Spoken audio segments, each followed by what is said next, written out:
لو اليوم خلص وبتحس ان انت محصلتش اي حاجه في المذاكره والايام بتعدي منك والامتحانات قربت، يبقى لازم تسمعوا الفيديو ده للاخر.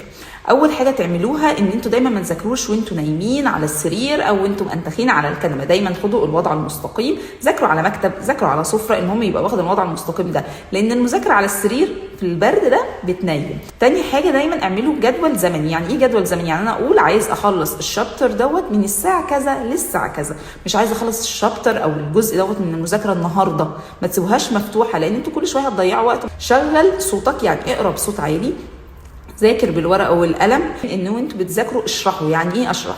يعني انا ممكن اجيب جروب من زمايلي اشرح له، حتى لو المعلومه اللي عندي مش متثبته قوي، لما هشرح هتتثبت اكتر. طب انا ما فيش حد، جيب دبدوب، جيب مخده، جيب اي حد. اهم حاجه بقى كمان ابعدوا عن اي موبايلات او عن اي لابتوب وقت المذاكره. انا عامله المذاكره بتاعتي، عملت الجدول بتاعي، الساعتين دول مفيش ولا موبايل ولا لابتوب جنبي. طيب ليه؟ لان النوتيفيكيشن لو جات لي في حاجه صغيره هخش اشوفها هلاقي نفسي رحت من ابلكيشن لابلكيشن تاني والوقت كله ضاع من غير ما احس. المشكله ان احنا مش هنحس بالوقت. اول ما ناخد الدرس اللي احنا اخدناه سواء في المدرسه او في المحاضره نذاكره على طول، حتى لو قرايه فقط مش لازم المذاكره. ما تخلوش دايما ان احنا ما نذاكرش غير ليله الامتحان او لما الامتحان يقرب، لان انت حتى لو كنت فاهم الدرس للاسف هتنسى طريقه الشرح بتاعت المستر بتاعك او الدكتور.